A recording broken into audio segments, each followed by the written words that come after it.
Bien, después de haber repasado entonces la idea del concepto base de qué significa que una función sea diferenciable de una variable y que vamos a copiarlo para funciones de dos variables, vamos a ver este ejemplo. Acuérdense, siempre les digo, los ejemplos que vamos viendo en teoría que marcan algo en particular, siempre ténganlo presente al momento de estudiar para los parciales. Les puede salvar la vida en algún verdadero o falso. Bueno, situación. Esta es la función definida de la siguiente manera. xy sobre x cuadrado más y cuadrado cada vez que la evalúe en un par que no sea el 0,0 y vale 0 específicamente en el par 0,0. Primera pregunta que habitualmente hago con este ejercicio. ¿Cuál es el dominio de esta función? ¿Queda claro cuál es? ¿Quién es?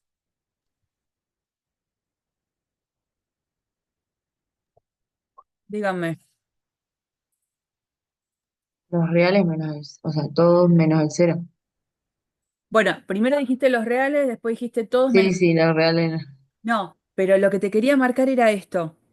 Acá las funciones son todas de dos variables. Así que R... R2. ¿Mm? R2, sí, por eso lo fui a decir y me di cuenta. Claro, bueno, Oriana. R2 menos el 0,0 es lo que querés decir vos.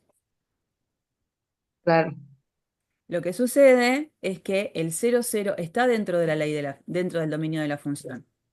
Lo que pasa es que no se rige por esta ley que tenemos acá porque no se puede evaluar en el 0,0.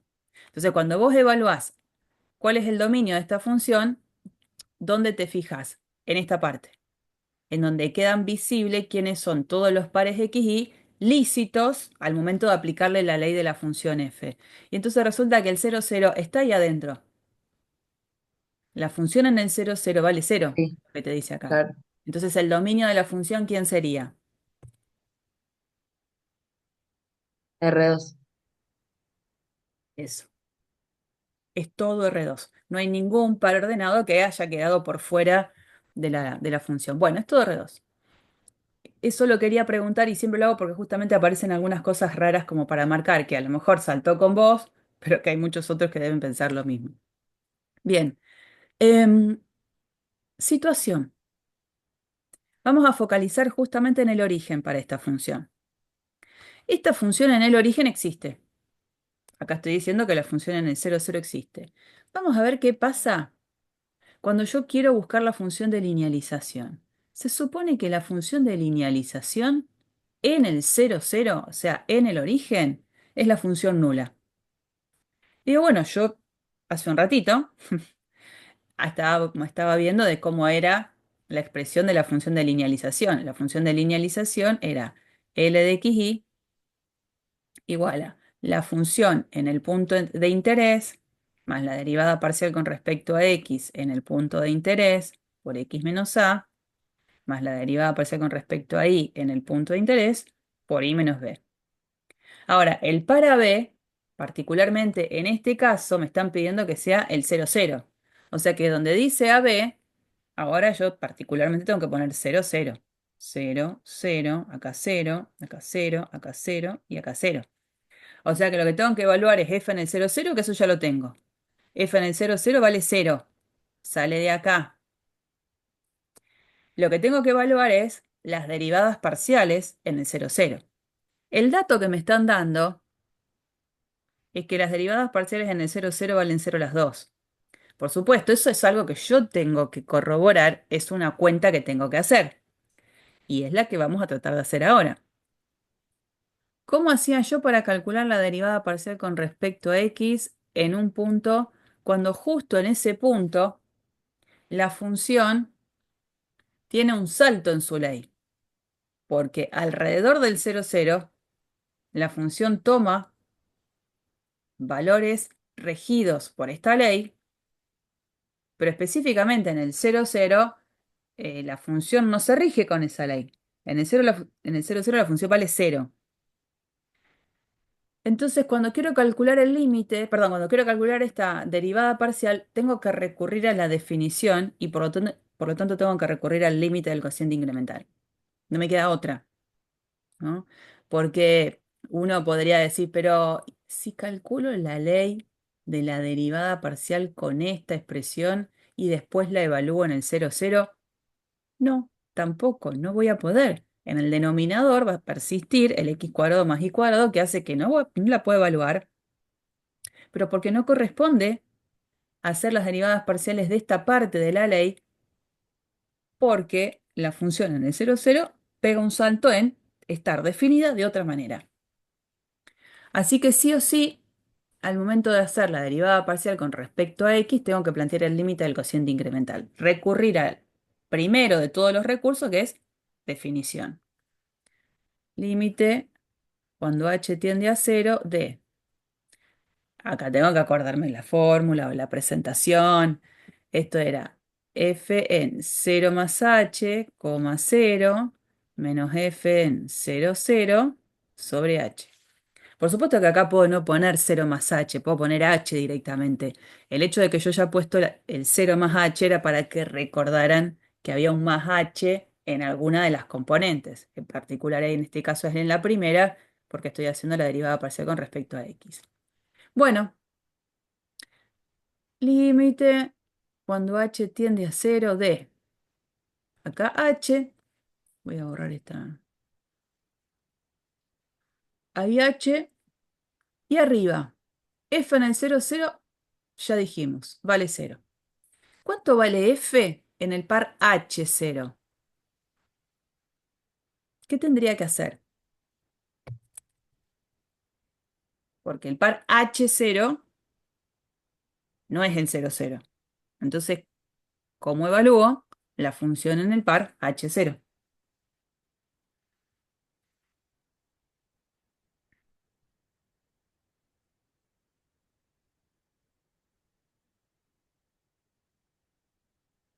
¿Cómo hago eso?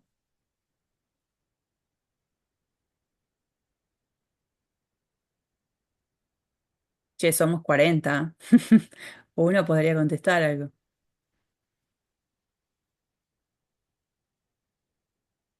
No, sería con la función, ¿Con no cuál? con la parte de cero, con la xy sobre x al cuadrado. Exactamente. Entonces la idea es que si el par es el H0, es porque la X va a cumplir el rol de la H y la Y el del cero. Entonces me quedaría H por cero sobre H cuadrado más cero al cuadrado.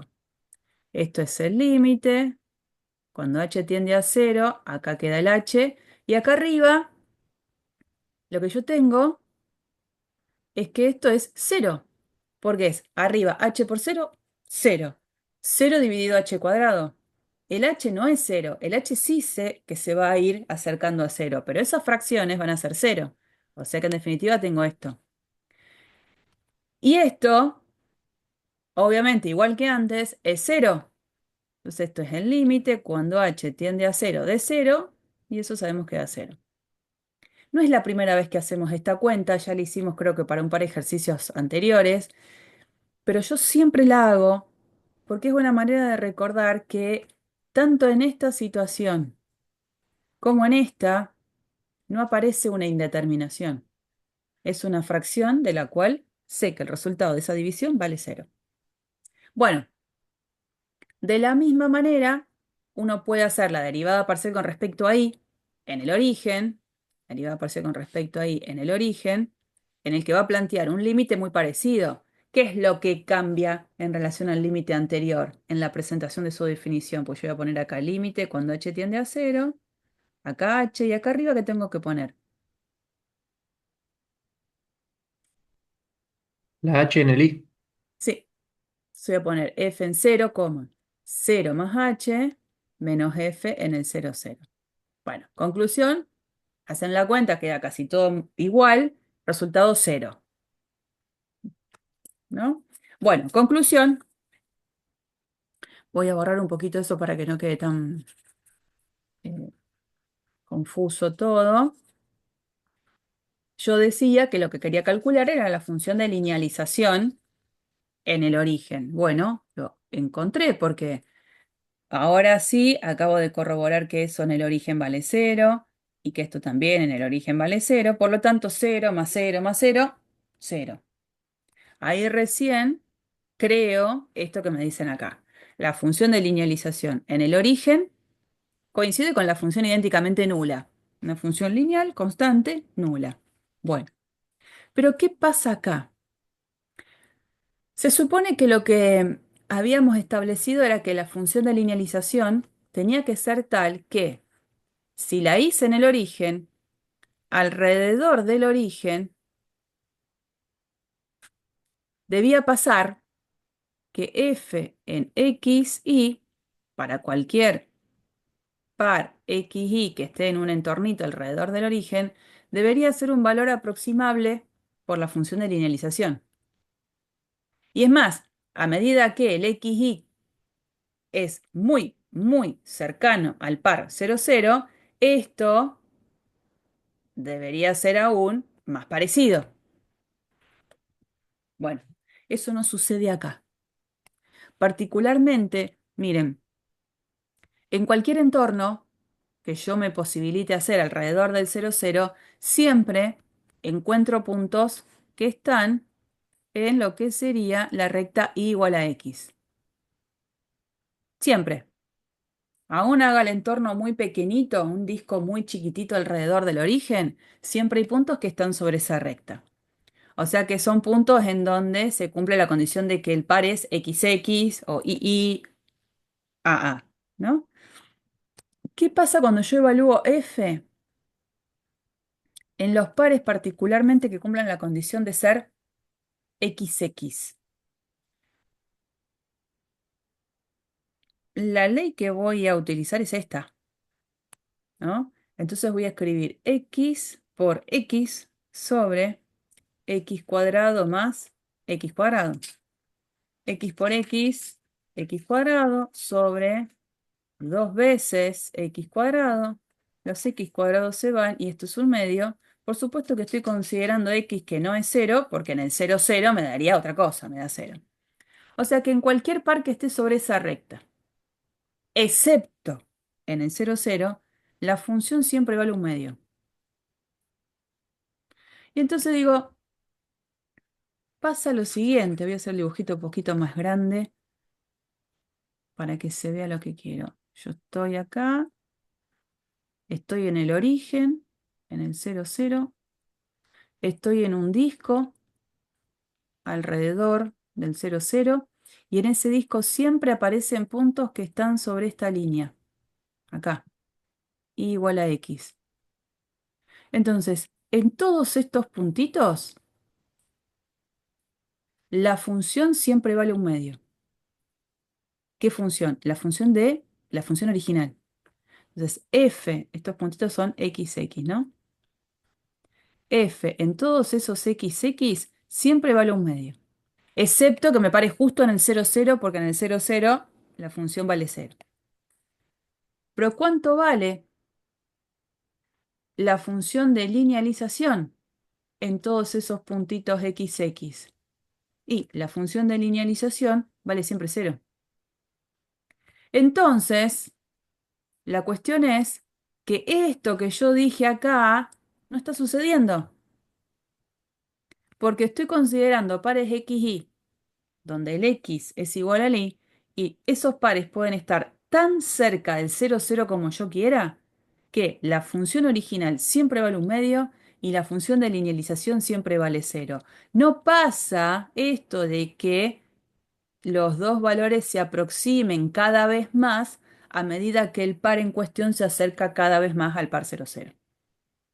No se cumple esto de que sea una buena aproximación a los valores de la función. Entonces, ¿qué es lo que pasa con esta función? Esta función cumple algo particularmente, que es que la función no es continua en el origen. Eso hace un poco que todo esto falle.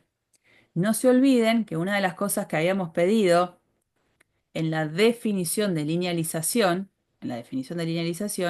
es que esta función f tenga derivadas parciales continuas en el punto de interés, en el punto que se usa para armar la linealización.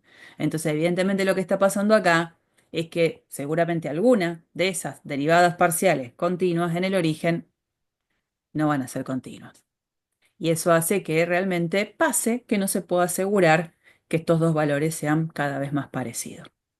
Bueno, entonces como lo que yo quiero es buscar en realidad alguna condición que yo pueda decir que si la función cumple con tal cosa, la función de linealización realmente es una buena aproximación, aparece en esencia lo que ahora vamos a marcar definición de función diferenciable de dos variables.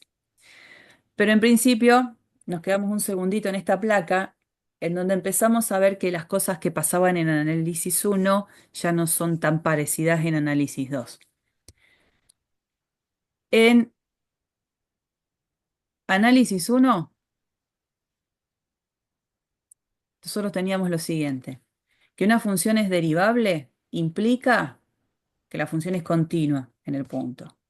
Y que la función es derivable, acuérdense, derivable y diferenciable eran sinónimos, implicaba que la función de linealización es una buena aproximación a los valores de la función en las cercanías del punto. Si yo quisiera copiar y pegar eso para funciones de dos variables, en donde lo que yo digo es, bueno, cambio donde dice derivable con derivadas parciales, análisis matemático 2, ya la cosa no funciona. Si una función tiene derivadas parciales en un punto, eso no implica que la función sea continua, cuando antes de decir que era derivable sí implicaba continua para análisis 1, y que la función tenga derivadas parciales, como el ejemplo de recién, no implica que la función de linealización sea una buena aproximación a los valores de f en las cercanías del punto. Entonces ya empiezo a mirar las cosas con un detalle mayor. Entonces, bueno, la idea es definir el concepto de diferenciabilidad.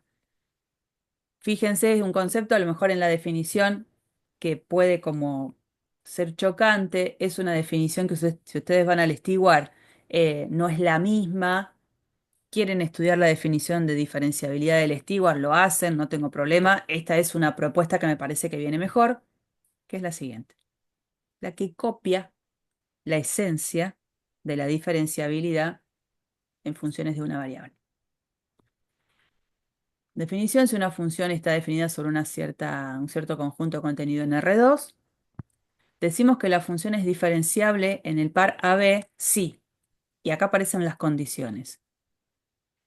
Las derivadas parciales existen en el par AB, o sea, no le pido la continuidad, estoy pidiendo un poquito menos en relación a eso, pero le pido otra cosa. Entonces, una función es diferenciable en un punto, sí.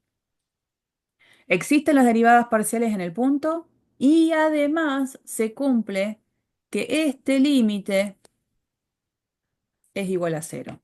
A ver, analicemos un poquito cómo es que se conforma este límite. F de arriba, en un numerador de una fracción, f de xy menos f de ab menos la derivada parcial con respecto a x en el ab por x menos a, menos la derivada parcial con respecto a y en el para b por y menos b. Todo eso que está ahí en el numerador, en realidad es esto. Porque todo lo que está en rosa, si yo saco factor común el -1, es la función de linealización. Y en el denominador aparece esto, raíz de x menos a al cuadrado más y menos b al cuadrado. ¿Esto qué es? Es una cuenta que algo representa.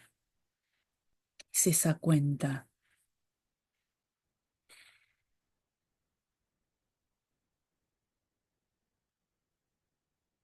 Sería, ¿qué estaría calculando yo ahí? ¿Distancia? Sí, ¿entre qué? Y ahí ya me complicó un poco.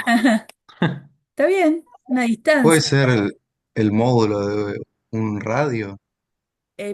Bueno, podría también, ¿por qué no? Pensarlo así. Pero me quedo un poco con la versión anterior de distancia.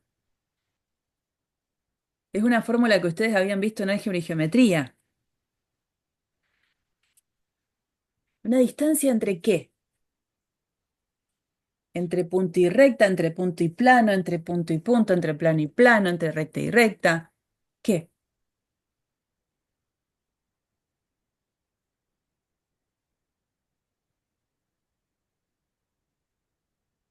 ¿Entre dos puntos?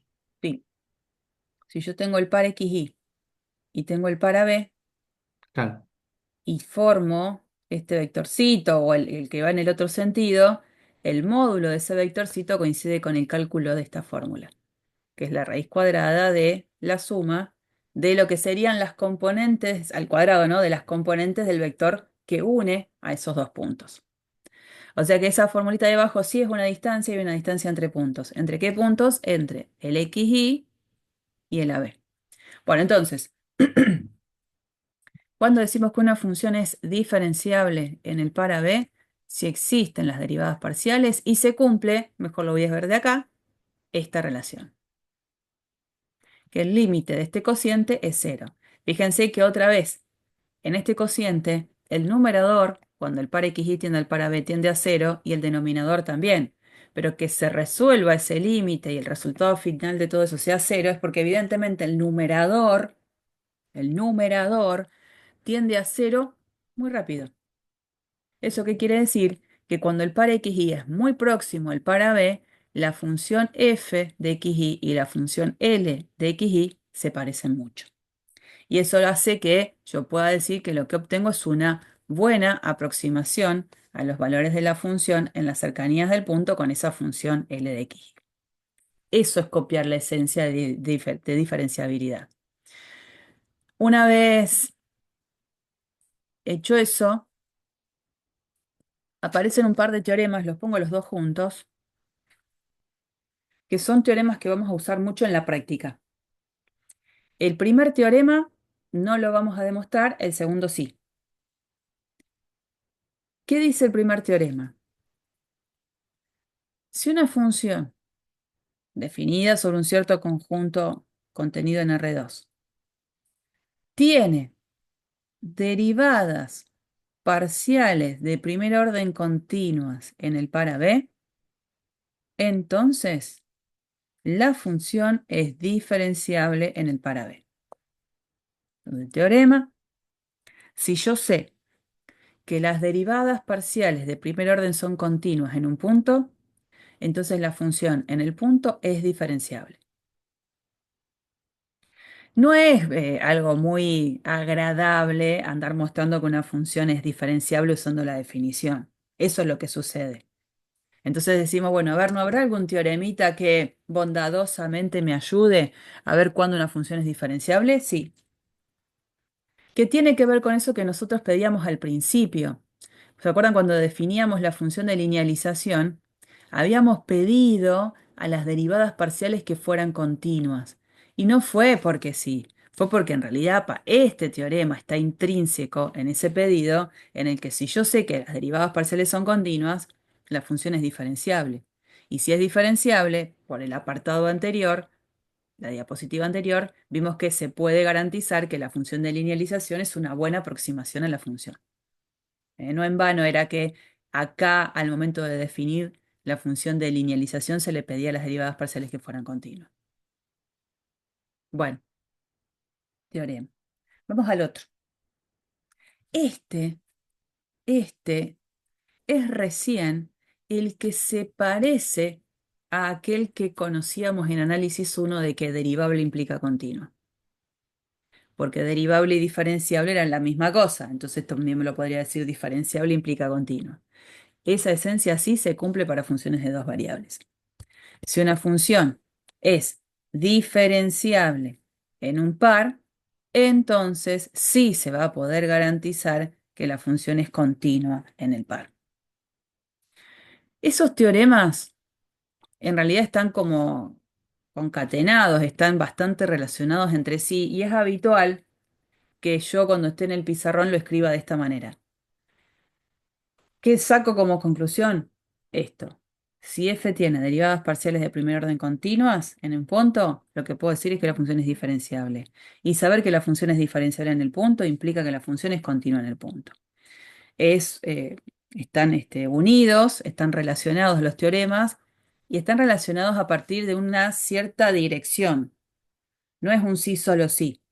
No se puede volver. Implica perdón, continua no implica diferenciable Y diferenciable no implica que las derivadas parciales tienen que ser continuas. No, tiene solo un sentido de implicancia. Lo que sí, astutamente en un ejercicio de práctica, lo que puedo hacer, ¿se acuerdan? En análisis uno decía, si f es derivable en x igual a a, lo que uno podía decir era que f es continua en x igual a a. Y también había un sentido de implicancia, no era un sí, solo sí. Ahora, ¿de qué otra manera usaban esta implicancia? También de una forma correcta, pero pensando en un recorrido para allá, para el otro lado. ¿Qué podía decir mirando así? O sea, ¿qué podía decir que fuese verdadero en una mirada hacia el otro sentido, pero no copiando y pegando? Porque es mentira que si f es continua en AB, perdón, si f es continua en X, la función es derivable. Tenemos siempre el ejemplo del valor absoluto, que en el origen es continua, pero que no es derivable. Ahora, ¿qué podía adaptar para poder volver en un implica? Y me servía mucho en la práctica.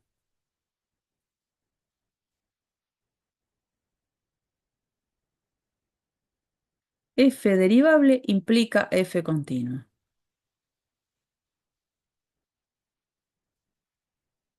Lo que podía hacer, no me estaban ayudando, lo que podía hacer era volver pero con las negaciones. Si f no es continuo en x igual a, entonces f no es derivable en x igual a.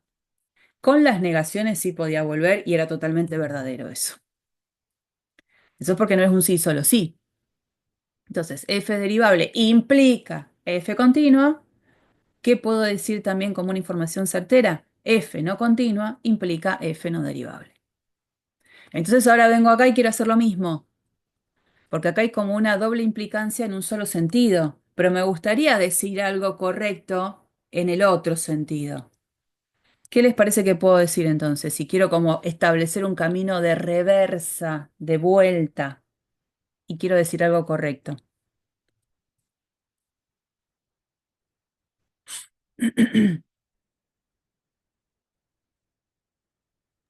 F no continua, no es diferenciable tampoco. Y no tiene derivadas parciales continuas. Bien. F no continua implica no diferenciable la f. Y esto implica, y ojo acá, implica que no pasa todo lo que está escrito en verde. En verde dice, f tiene derivadas parciales de primer orden continuas. Negar eso significa que al menos alguna de las derivadas parciales no es continua. No puedo ser tan categórica y decir ninguna de las dos. No, no, no. Ahí dice, f tiene derivadas parciales de primer orden continua. Negarlo es que al menos una de las derivadas parciales no es continua en el punto. Entonces, bueno, y eso es importante, tanto el camino de ida como el de vuelta bien escrito, da información que vale la pena de la práctica, porque muchas veces en los ejercicios me van a decir sobre tal función, me preguntan, ¿la función es diferenciable en un punto tal, no sé, en el origen? Y yo tengo la opción de mostrar la diferenciabilidad con la definición, con ese límite que yo planteé antes, que es un límite en dos variables. Bueno, pero tengo esto que me da una mano. Sí, de la función con la que trabajo, calculo las derivadas parciales, porque las puedo hacer, porque las leyes las conozco, la calculo y digo, ah, es producto, suma, composiciones de funciones continuas, las dos derivadas parciales me quedaron leyes continuas en el punto. Listo, eso uso para decir que la función es diferenciable. O si llegara a pedirme, si me llegaran a decir, la función es diferenciable en tal punto, y justo en ese punto, en un apartado anterior, vi que la función no era continua, listo. Como no es continua, entonces no es diferenciable. Tomo estas implicancias de la manera más conveniente en mi ejercicio.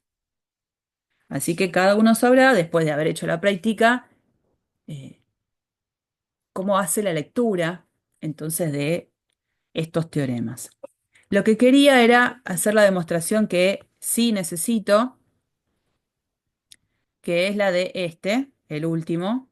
La del primero no hacemos la demostración, pero la del segundo sí. En la de si f es diferenciable, entonces f es continua. Eso sí lo vamos a proponer. Por acá. Voy a tener que dejar de compartir un segundito para compartirles una pizarra. Em, y hacemos la demostración.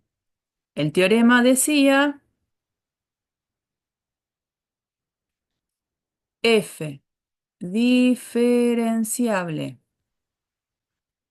Sí, no escriban, por favor. F diferenciable en AB, entonces f es continua en AB. Eso es lo que yo tengo que mostrar.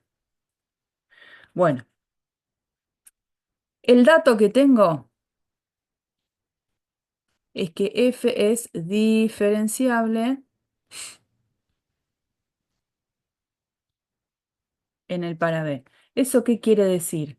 Y la definición me dice que el límite cuando xy tiende al par AB de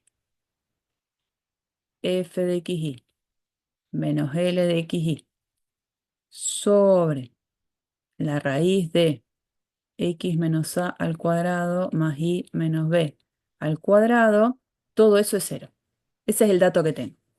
Y lo dejo bien en claro para tenerlo ahí presente. ¿Qué quiero mostrar? Que la función es continua.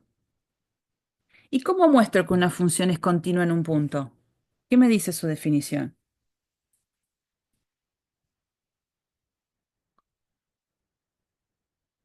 ¿Cuándo sé yo que una función es continua en un punto?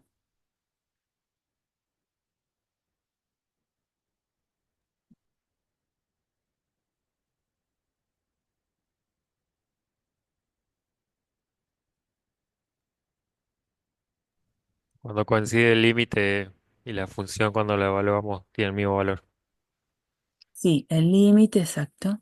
Cuando el par xy tiende al par Tiende a B de f de xy en X es igual igual a a F a B. exacto al F. en AB. Perfecto. 10 puntos. Eso es lo que yo quiero mostrar. Entonces, fíjense cómo va a ser la idea. Yo voy a dejar como espacios en blanco a propósito porque los voy a ir completando. Voy a luquear la presentación de f de xy. Le voy a cambiar el aspecto. Entonces, en principio, yo la voy a escribir así, como f de xy, y le voy a restar, voy a usar otro color, le voy a restar L de xy y le voy a sumar L de xy, pero voy a poner por acá. Entonces, si yo a una expresión le sumo y le resto una misma cosa, cambio la escritura, gasto más tinta en la virome para escribir, pero estoy diciendo lo mismo.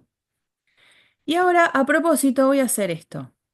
Voy a este, lo voy a asociar y lo voy a multiplicar por la raíz de x menos a al cuadrado más y menos b al cuadrado. Ustedes saben que si yo hago una expresión, la multiplico y la divido por lo mismo, tampoco cambia.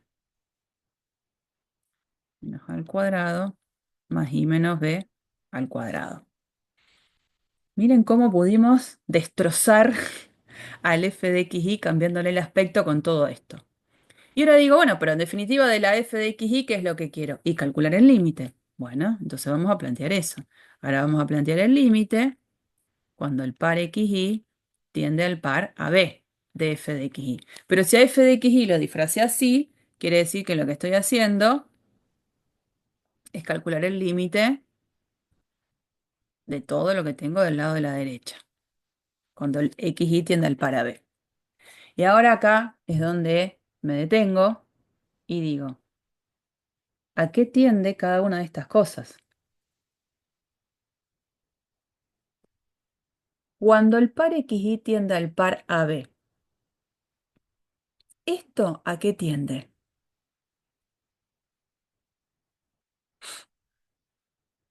Cuando el par xy tiende al par AB, que es decir, que el x tiende al A y que el y tiende al B.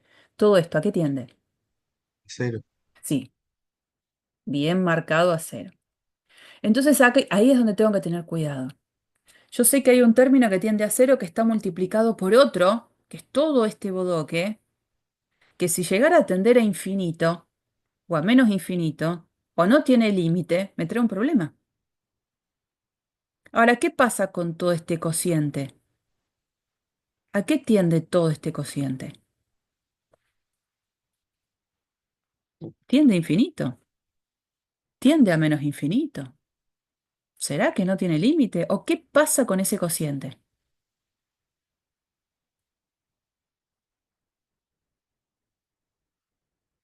¿Cuál era el dato que yo tenía? Es ¿Y igual a cero. por qué? Porque es diferenciable. Sí, exactamente.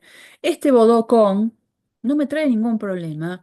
Esto tiende a cero porque f es diferenciable. Eso es por dato de acá. Todo esto sucede. Entonces, bueno, no me trae ningún problema. Y me falta ver esto. ¿A qué tiende L de XY cuando el XY tiende al para B? Y si me olvidé, la duda, L de XY, acuérdense, era F en AB más la derivada parcial con respecto a X en AB por X menos A más la derivada parcial con respecto a Y en AB por Y menos B. Entonces, cuando yo quiero ver a qué tiende L de XY cuando el par XY tiende al par AB, capaz que miro esto. ¿A qué tiende todo esto cuando el par XY tiende al par AB?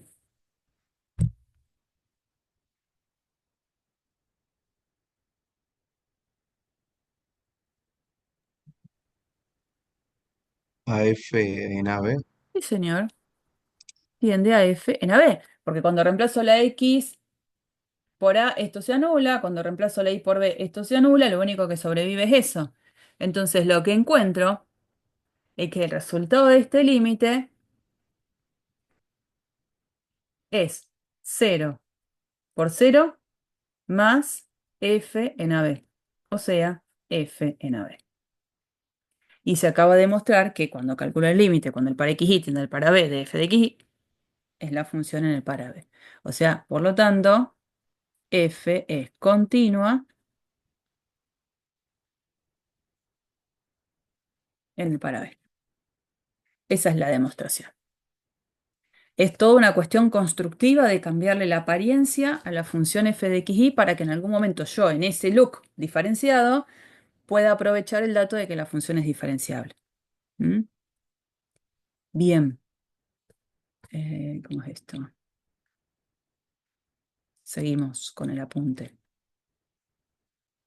Veníamos acá. Bueno, y vamos a charlar un poquito de esto de diferenciales. Es rápido, lo hacemos rápido, no se incomoden demasiado. Eh, Nosotros en análisis uno veíamos la definición de diferenciales, en donde entendíamos que el diferencial de X, lo mirábamos como una variable independiente, mientras que el diferencial de Y ya no era independiente porque el diferencial de Y lo definíamos de esta manera. Era f' en x diferencial de x. Y el diferencial de y coincidía con el cambio en la función de linealización. Esto, ¿no? Bueno, lo importante era que, me queda un verde que no se ve nada, me parece. Diferencial de y igual al cambio producido en la función de linealización. Lo importante era que el cambio en la función uno lo podía aproximar por el diferencial de la función, o diferencial de y si poníamos diferencial de y. ¿Eh? Así que era una forma de trabajar con aproximaciones utilizando diferenciales. Algo, no voy a ahondar mucho en esto que es de análisis 1, directamente me voy a ir a la parte de análisis 2 a definir los diferenciales ahora. En el caso de funciones de dos variables, una función de dos variables, vamos a definir de la siguiente manera A. Diferencial de x y diferencial de y son variables independientes. Antes tenía una sola, ahora son dos. Y definimos al diferencial z sí como una variable dependiente de esta manera. El diferencial de z se escribe así. Derivada parcial con respecto a x por diferencial de x más derivada parcial con respecto a y por diferencial de y. Que copia realmente la esencia de lo que en análisis matemático 1, recuerdan, dijimos recién, el diferencial de la función o diferencial de y es f' diferencial de x. Bueno, ahora no es f', es derivadas parciales. Y cuando antes tenía una variable independiente, que era el diferencial de x, y la variable dependiente, el diferencial de y, ahora tengo dos variables independientes y como variable dependiente la tengo a esta. ¿Mm? Bueno, esa es la definición y que habitualmente también se lo llama diferencial total, ¿eh? Pero es diferencial de la función, diferencial de z, diferencial total. Si consideramos esta situación, miren, el diferencial de x y el diferencial de y son variables independientes. Variables que van a tomar el valor que yo le diga. Entonces, ¿por qué no pensar en escribir lo siguiente? Que el diferencial de x va a tomar este valor. O sea, un cambio en la variable en x. Y al diferencial de y, que es otra variable independiente, le voy a dar este valor, y menos b. Un cambio en lo que sería la variable y. Entonces, si ese es el valor que yo le asigno al diferencial de x y al diferencial de y, lo que antes había definido como diferencial de la función, fíjense cómo quedaría reescrito. En el lugar del diferencial de x pongo x menos a, en el lugar del diferencial de y pongo y menos b. Y resulta que yo después puedo concluir lo siguiente, que el cambio producido en la función, cambio producido en la función es esto, evaluar f en xy menos f en ab, o sea, f en un punto de llegada menos f en el punto de partida, se puede aproximar con el diferencial de la función. ¿Eso de dónde sale? De esto. A ver, cuando nosotros definimos otra vez a la función de linealización, habíamos dicho, esto era f en AB más la derivada parcial en AB por x menos a, más la derivada con respecto a y en AB por y menos b.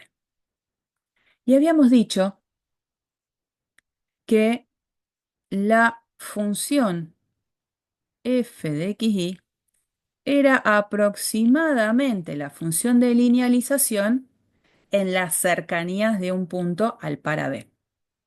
Y entonces es como mirar esto. F se aproxima por la función de linealización. Bien, pero ¿quién es la función de linealización? Todo lo que está acá a la derecha. Entonces yo podría sacar este L de xy y directamente decir esto. F de xy es un valor que se puede aproximar a partir de esta ley. Y si yo a f de AB, en vez de dejarlo ahí, lo dejo de este lado a partir de una resta, lo que me queda del lado de la izquierda es lo que aparece acá, y lo que me termina quedando del lado de la derecha es lo que recién estuvimos viendo, era el diferencial de z. Por eso es que aparece esta expresión. El cambio producido en la función se puede aproximar por lo que es el diferencial de la función. Es medio como raro, lo sé, pero esto es con lo que me voy a quedar. El cambio producido en la función se puede aproximar con el diferencial de la función. Pero no es en cualquier momento, sino cuando el par xy es próximo al par AB. Y eso me permite poder hacer esta interpretación geométrica. No es que vamos a molestar mucho con esto, ¿no? Pero la idea es que uno pueda ver que el cambio producido, el cambio producido en la linealización coincide con el diferencial de la función. Lo mismo que pasaba para funciones de una variable. Yo quiero que se queden con esto, con lo que estuvimos viendo recién. El cambio producido en la función se puede aproximar con el diferencial de la función. Vamos a ver un ejemplo que intenta mostrar un poco dónde lo puedo llegar a usar y ya pasamos a otra cosa. Y se suponga que su compañía fabrica tanques cilíndricos circulares rectos. ¿Mm? Tanques cilíndricos circulares rectos para almacenar melaza que miden 10 metros de altura, la altura es 10 metros, y de radio, bueno, se me fue el radio ahí. Y de acá hasta acá el radio, 2 metros. Ahí parece h sobre 10, perdón, qué horrible. Es h igual a 10. Esto, ¿no? H10, radio 2. Y la pregunta es esta. ¿Qué tan sensibles son los volúmenes de los tanques a pequeñas variaciones en la altura y en el radio? Cuando uno dice qué tan sensibles son los volúmenes de los tanques a pequeñas variaciones en la altura y en pequeñas variaciones del radio, es porque estoy viendo qué tanto puede cambiar el volumen cuando yo lo que hago es, en vez de poner un radio de 2, un radio de 2,01. Y en vez de una altura de 10, una altura de 9,99. Hay una variación, ¿no? Entonces la idea es esas pequeñas variaciones que puede pasar al momento de construir ese tanque cilíndrico, cómo influye al momento de ver cómo varía el volumen del tanque final. ¿Y eso cómo se hace? Usando el concepto de diferenciales. Vamos a verlo. Cuando me fijo cómo se calcularía el volumen de este tanque, el volumen es el volumen del cilindro, área de la base por la altura. Entonces, para un radio y un H genérico, el volumen de ese tanque es área de la base, pi por radio al cuadrado, por la altura. Y ahí es donde nos metemos a tratar de contestar esta pregunta. El cambio que se produce en el volumen ante pequeñas variaciones de la altura y variaciones del radio se puede aproximar con un diferencial. ¿Cómo se definía el diferencial de la función? Y la función depende de dos variables, era la derivada parcial de la función con respecto a la primera variable, que en este caso es r, evaluada en el punto, por el diferencial de la primera variable, más la derivada parcial de la función en el punto con respecto a la otra variable, por el diferencial de esa variable. Entonces digo, bueno, a ver, derivada parcial de la función con respecto a r. Esta es la ley y la derivada parcial es 2 pi r por h. Y la derivada parcial de la función con respecto a h, ¿quién es? Bueno, vengo acá, pi por radio al cuadrado. Bueno, eso es lo que ponemos ahí. En el lugar de la derivada parcial de b con respecto a r, lo que vamos a poner es esta cuenta, pero como está reemplazada en el par 2 10, reemplazo la r por 2 y el h por 10. La r la reemplazo por 2, el h lo reemplazo por 10 y el 2pi que continúa 2pi por diferencial de r. Y después dice más la derivada parcial de la función volumen respecto a h en el par 2 10. Entonces, si esta es la ley, tengo que reemplazarla en r igual 2, h igual 10. Como el h no queda, nos queda este reemplazo por el diferencial de h. Y ahora las cuentitas, 2 por 2, 4, por 10, 40, 40pi, vamos a dejarlo 40pi para no hacer la cuenta final, y acá 2 por 2, 4, 4 por pi. El cambio entonces producido en la función es aproximadamente esta cuenta. Y entonces hay que mirar con detalle esta última parte. El cambio, fíjense acá, el cambio en una unidad en la altura cambia al valor de b alrededor de 4pi unidades. El cambio de esta altura en una unidad incorpora en el cambio del volumen un valor de 4pi. Mientras que, totalmente diferente, si yo hago un cambio en el radio de una unidad, eso modifica en el volumen en un factor de 40 por pi. El cambio en una unidad del radio modificará el volumen alrededor de 40 pi unidades. Entonces, un cambio en la altura en una unidad o un cambio en el radio de una unidad no hace el mismo efecto en el cambio que se puede producir en el volumen. O sea que evidentemente es 10 veces más sensible, como dice ahí, el cambio del volumen a un cambio en el radio que a un cambio en la altura del cilindro.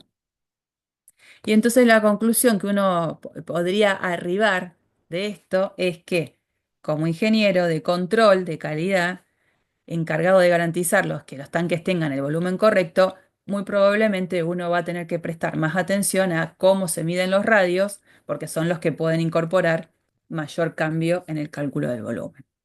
Así que es eso. Prestemos atención más a que los radios estén mejor calculados a que la altura esté mejor calculada. O sea, la idea es que los dos estén bien calculados, ¿no? Pero si hay un mínimo error, es preferible que prestemos atención a no cometer tantos errores en el valor del radio del tanque. ¿Mm? Bueno, esta es una propuesta de ejercicio donde vale la pena ver cómo se puede utilizar los diferenciales, pero en la práctica después se encontrarán con otros e irán viendo de qué manera los van a resolver. Bien. Siguiendo con este archivo, se hace interminable, es un archivo bastante largo. em, no es que capaz no terminemos todo hoy, pero al menos comenzar regla de la cadena. Nosotros de análisis 1 sabemos derivar composiciones. O sea, ya lo tenemos incorporado. Cuando uno tenía una composición de funciones, acá, una f chiquitita evaluada en una g chiquitita, eso daba pie a tener una nueva función que la podíamos llamar f mayúscula. Decíamos, bueno, ¿cómo se derivaba esa composición? Y era f' chiquitita evaluada en g por g'. Lo que habitualmente decíamos, la derivada de la de afuera evaluada en la de adentro por la derivada de lo de adentro, ¿no? Entonces, yo sé cómo funciona la regla de la cadena en funciones de una variable. Bueno, vamos a ver qué situaciones yo voy a tener cuando empiezo a trabajar con funciones de dos. Y en ese mundo aparecen dos casos. Aparecen lo que nosotros llamamos el caso uno de regla de la cadena y el caso 2 de regla de la cadena. El caso uno, ya que es primero, es el más sencillo, en el que tenemos la siguiente situación. No, esto no lo vamos a demostrar, lo vamos a usar en los ejercicios. Situación, tenemos las siguientes condiciones. Z igual a f de x, y, una función de dos variables, a la cual le vamos a pedir que sea una función diferenciable. Luego, la x y la y son funciones que dependen de otra variable. La x es una x de t, la y es una y de t, funciones diferenciables, otro de los pedidos. Como estas funciones son de una variable,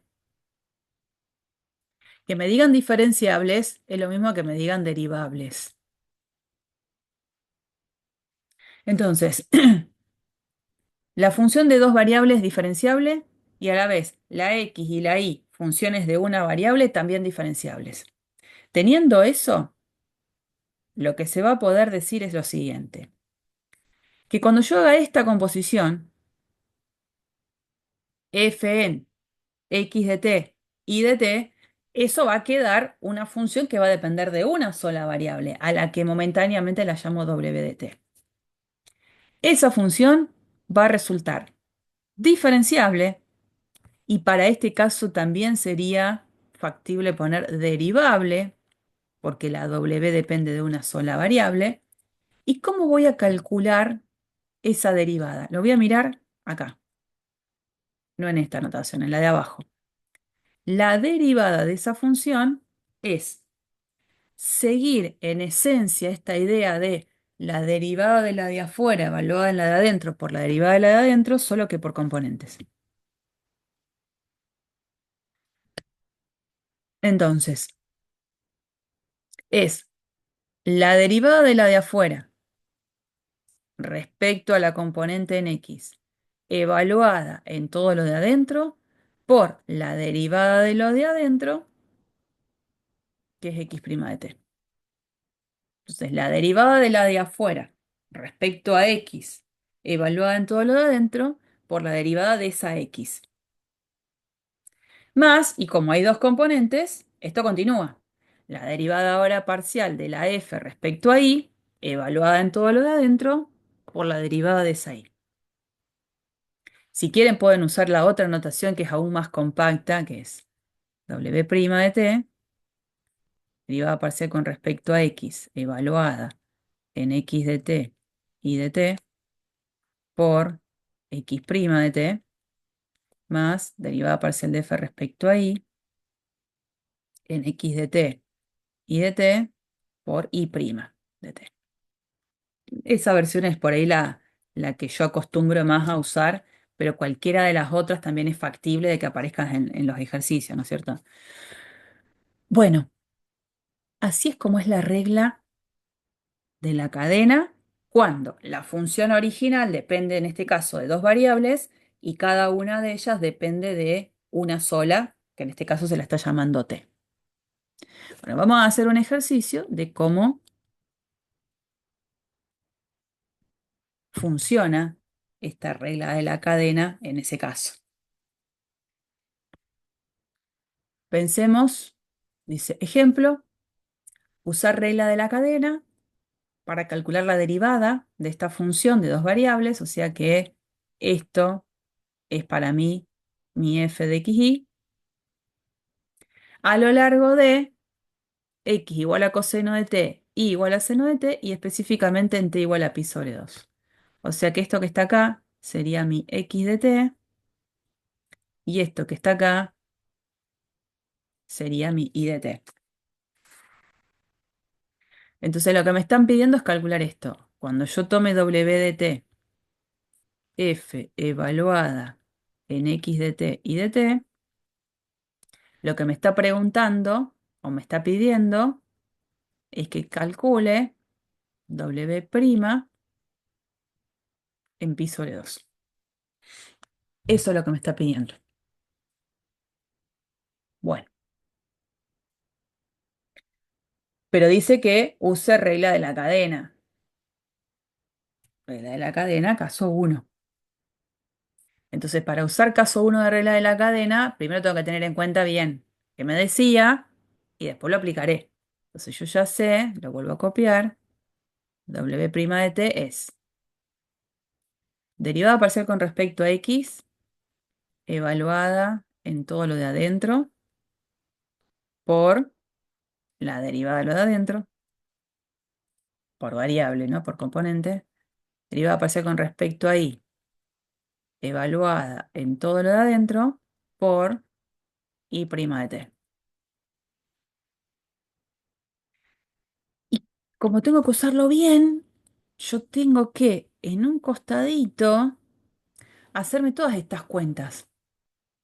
Ver quién es la derivada parcial con respecto a x de la f, con respecto a y, x', y'. Tengo que tener todo conocido. Entonces me quedaría, primera cosa, calcular la derivada parcial de f respecto a x. ¿Quién es la derivada parcial de f respecto a x, si esta es mi función?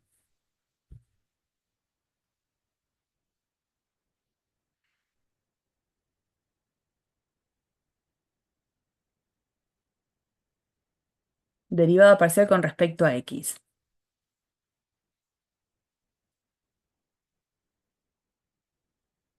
Les estoy preguntando a ustedes, Coseno de t por seno de t. ¿no? Yo pregunté esto, la derivada parcial de la f respecto a x. Y Y después otra cosa que necesito conocer es la derivada parcial de f respecto a y. ¿Quién es la derivada parcial de f respecto a y? x. Sí. Estas funciones derivadas parciales son evaluadas en un par xy genérico, ¿no? Ahí. Después otra cosa que necesito conocer es x'. ¿Quién es x' de t? Vengo acá. Acá tengo x de t. ¿Quién es x' de t? Menos seno de t. Sí, señor. Y después en algún momento necesito y'. Y' anda por acá. Perdón, y anda. Coseno. Claro. La derivada es coseno de t. Tengo todo lo que necesito. Entonces ahora voy a tratar de llevarlo a la fórmula y reemplazar. Dice, tengo que poner la derivada parcial de f respecto a x, que es la que tengo, esto que está acá, es ella, pero fíjense que acá tengo la derivada parcial de f respecto a x en un par xy. Tiene la ley y. Sí, fantástico, pero no la tengo que evaluar en el par xy, sino que la tengo que evaluar en el par x de t y de t. Entonces, ¿qué tendría que estar poniendo acá?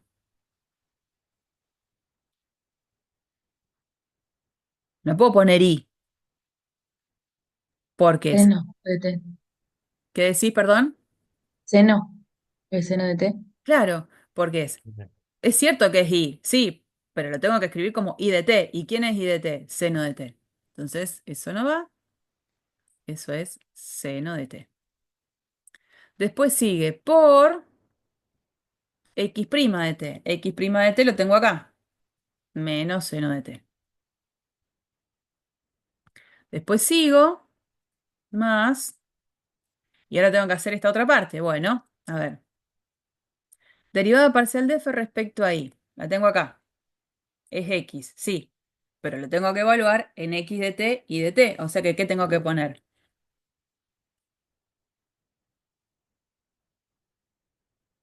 Coseno de t. Coseno de t. Por, después dice y' de t. E y' de t lo tengo acá. Otra vez coseno de t. O sea que W' de t es menos seno al cuadrado de t más coseno al cuadrado de t. Que eso no es 1, por las dudas. Lo que es 1 es la suma. Bueno, una vez que obtuve una expresión para W' de t, encontrar esto, que era justamente la pregunta, es una pavada porque ¿qué hago? Evalúo esa expresión en pi sobre 2, me queda menos seno al cuadrado de pi sobre 2 más coseno al cuadrado de pi sobre 2. Esta parte, esto es 0. Esta parte, el seno de pi sobre 2 es 1, al cuadrado es 1, eso es 1, pero con el menos de adelante hace que el resultado final de todo esto sea menos 1. Y eso es haber hecho la derivada usando regla de la cadena. Ahora, yo podría haber hecho este ejercicio usando conceptos de análisis 1, sin meterme con el caso 1 de regla de la cadena. Porque lo que podría haber hecho, opción, vamos a ponerle 2, en este ejemplo, que no me lo pedían así, ¿no? Hubiese sido primero averiguar quién es W de t. Decir, bueno, ¿y esto quién era? Porque nunca lo averigüé. Hicimos directamente la aplicación de regla de la cadena. Entonces yo podría haber hecho eso. Calcular W de t, entendiendo que es la composición entre esta función con x de t y de t. ¿Cómo quedaría la ley de esta composición?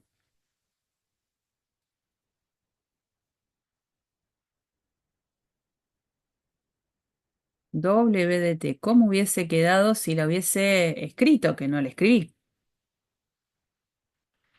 Coseno de t, seno de t. Claro, coseno de t por seno de t. Entonces, mira, conozco la ley de la W de t. Si la tengo que derivar, la derivo aplicando reglas de derivación conocidas para funciones de una variable. Entonces, esto es la derivada de un producto. La derivada del coseno, menos seno, por el segundo sin derivar, más el primero sin derivar, por la derivada del segundo, y la derivada del segundo es coseno de t. O sea que me quedaba menos seno al cuadrado de t más coseno al cuadrado de t, que es exactamente lo mismo a lo que yo había llegado acá. Lo mismo. Y después lo evalúan en pi sobre 2 y me da menos 1. Ahora, este artilugio de poder hacer con esta opción 2, que esquivaría aplicar el caso 1 de regla de la cadena, solo lo puedo hacer si conozco a todos los participantes. Si conozco la función f de x, y, o sea, conocerla significa que tengo la ley. Y si conozco las leyes de la x y de la y dependiendo de la t. ¿Qué va a suceder en los ejercicios? Va a pasar que me van a pedir que calcule la derivada de una composición, pero en una situación en la cual no conozco a todos los participantes, que conozco datos aislados y con esos datos aislados yo debería poder encontrar la derivada que me piden. Entonces, sí o sí tengo que hacer caso 1 de regla de la cadena. No me va a quedar otra. Eso lo aclaro porque en los ejercicios va a pasar. Una aclaración también, podría pasar, ¿por qué no? ¿Por qué no? Que la función original sea una función de 3 variables. Estoy pensando en algo más general. ¿Qué pasa si yo hubiese tenido una función de 3 variables en donde la x es una x de t, la y es una y de t y la z es una z de t? Cuando yo hago la composición,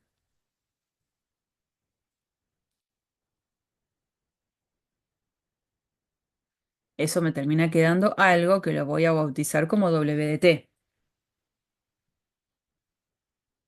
¿Cómo sería en esta situación calcular W' de t?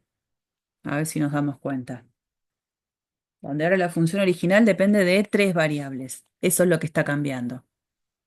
Todo el resto depende de la misma variable t. ¿Cómo podría escribir la derivada de w usando caso 1 de regla de la cadena?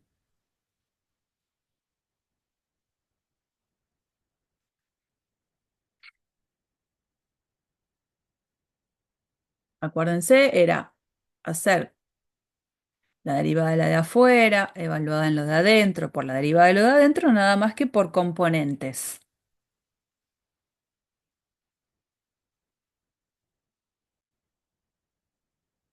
¿Qué puedo escribir acá? Lo mismo que el anterior, pero le sumaría la parte de z, la Bueno, derivada con respecto a z por la derivada de z.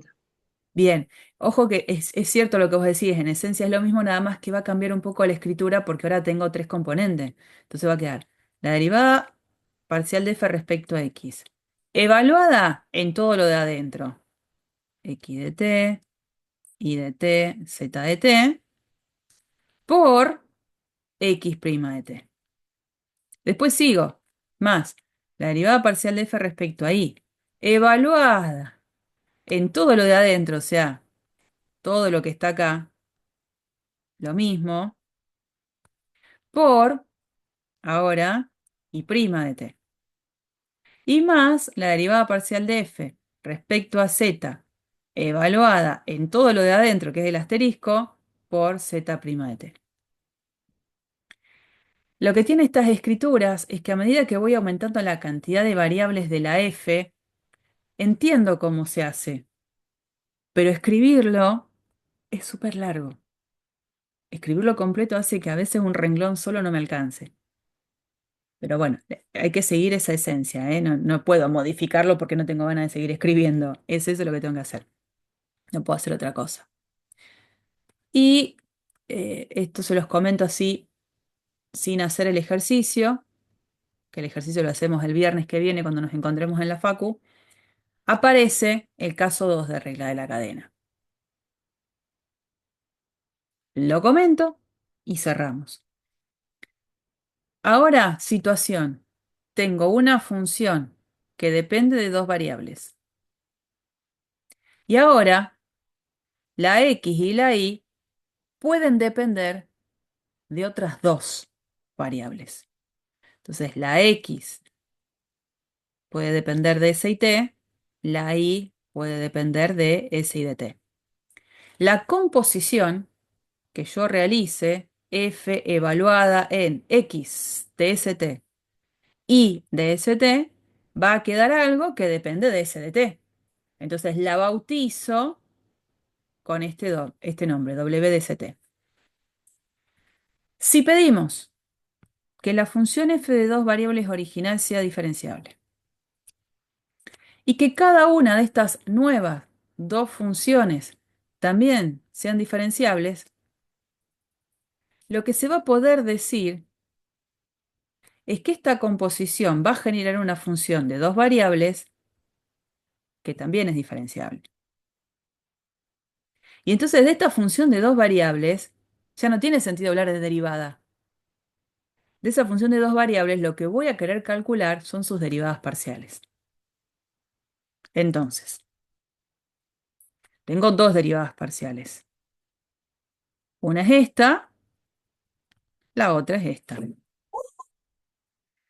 Para calcular la derivada parcial de w respecto a s, otra vez, es regla de la cadena, la derivada de la de afuera, evaluada en la de adentro, por la derivada de la de adentro, pero por componentes, como veníamos haciendo, y prestando atención a la variable sobre la cual quiero derivar. Entonces, fíjense que empieza igual. Es la derivada parcial de f respecto a x, evaluado en todo lo de adentro, por la derivada de x, pero respecto a la variable en juego. Como la variable en juego es s, acá voy a poner s. Y sigo. Ahora con la segunda componente, más la derivada parcial de f respecto a y, evaluada en todo lo de adentro, por la derivada de lo de adentro, que sería y, pero respecto a s. Cuando ahora quiero hacer la otra derivada parcial, la derivada de w respecto a t, otra vez la misma historia. Fíjense que hay cosas que se repiten. Es la derivada parcial de f respecto a x evaluada en todo lo de adentro por la derivada de la x, pero respecto a t. Entonces, si acá puse t, ahí voy a poner t. Más, y ahora sigo con la segunda componente. La derivada parcial de f respecto a y evaluada en todo lo de adentro por la derivada de y, pero respecto a t.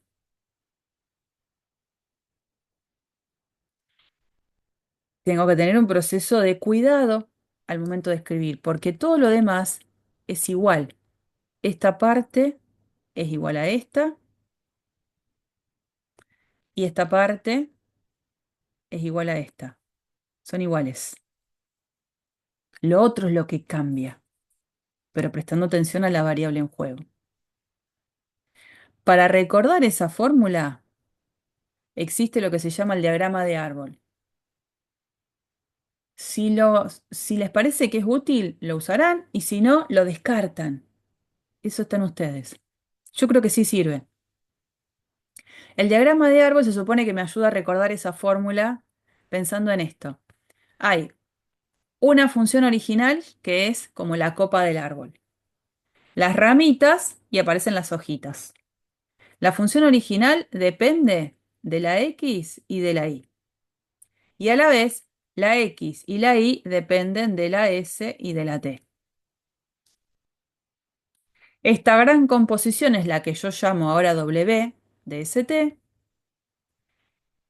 Y cuando quiero derivar con respecto a S o a T, que serían las que están en las hojitas, el nivel más bajo es en este árbol lo que uno llamaría las hojitas, fíjense cómo se puede estudiar el recorrido para entender la fórmula. Acá tengo la fórmula de la derivada parcial de W respecto a S. Está totalmente copiada de la diapositiva anterior. La idea es que quiero derivar con respecto a S. Bueno, tengo que ver cuáles son los caminos que me llevan a la hojita S desde la copa del árbol. ¿Yo qué puedo hacer? Puedo venir por acá y venir por acá. O puedo venir por acá y seguir por acá. Cada vez que esté en una misma rama, voy a hacer producto de expresiones. Cuando me paso a otra rama, voy a hacer una suma en la fórmula. Cada una de estas flechitas la voy a interpretar como la derivada de lo que tengo acá arriba respecto a hacia donde apunta la flecha. Entonces, en este segmentito, yo voy a interpretar en este camino derivada parcial de f respecto a x. Entonces, en esta otra flecha, ¿yo qué voy a interpretar? Derivada parcial de x respecto a s. En esta flecha, voy a interpretar derivada parcial de f respecto a y. Y en la que está acá abajo, derivada parcial de y respecto a s. Cuando esté sobre una misma rama, hago producto de las expresiones. Cuando estoy sobre otra rama, voy a poner una suma. Entonces, fíjense cómo se va generando cada uno de los términos. Es derivada parcial de f respecto a x, voy por este camino, este de acá. Derivada parcial de f respecto a x porque sigo por esta rama, la derivada parcial de x respecto a s. Como ahora me voy a pasar a otra rama, aparece el símbolo más de acá, y todo lo que está acá al lado escrito corresponde a la segunda rama, porque viene más derivada parcial de f respecto a y por la derivada de y respecto a s. Entonces ahora, si yo quiero hacer esta otra derivada parcial que es con respecto a t, es como volver a empezar en el diagrama de árbol donde yo digo, desde la copa del árbol tengo que llegar a t. ¿Y cómo hago para llegar a t? Y puedo venir por acá y seguir por acá, es y seguir por acá, entonces en la fórmula aparece derivada parcial de f respecto a x por la derivada parcial de x respecto a t, y como ahora me paso a otra rama, en la fórmula aparece un más, y ahora hago la otra forma de llegar a esta hojita t. Puedo venir por acá y seguir por acá. ¿Y eso cómo lo interpreto en la fórmula? Un producto. derivada parcial de f respecto a y por la derivada de y respecto a t. Yo creo que sirve el diagrama de árbol, sobre todo cuando la función f a lo mejor depende de más variables y cada una de esas variables depende de otras más. Así que ténganlo presente, por supuesto, algo que justo es el tema que vamos a retomar el viernes que viene, así que vamos a focalizar en hacer el diagrama de árbol bien. Eh, pero bueno, hasta acá llegamos hoy. ¿Mm?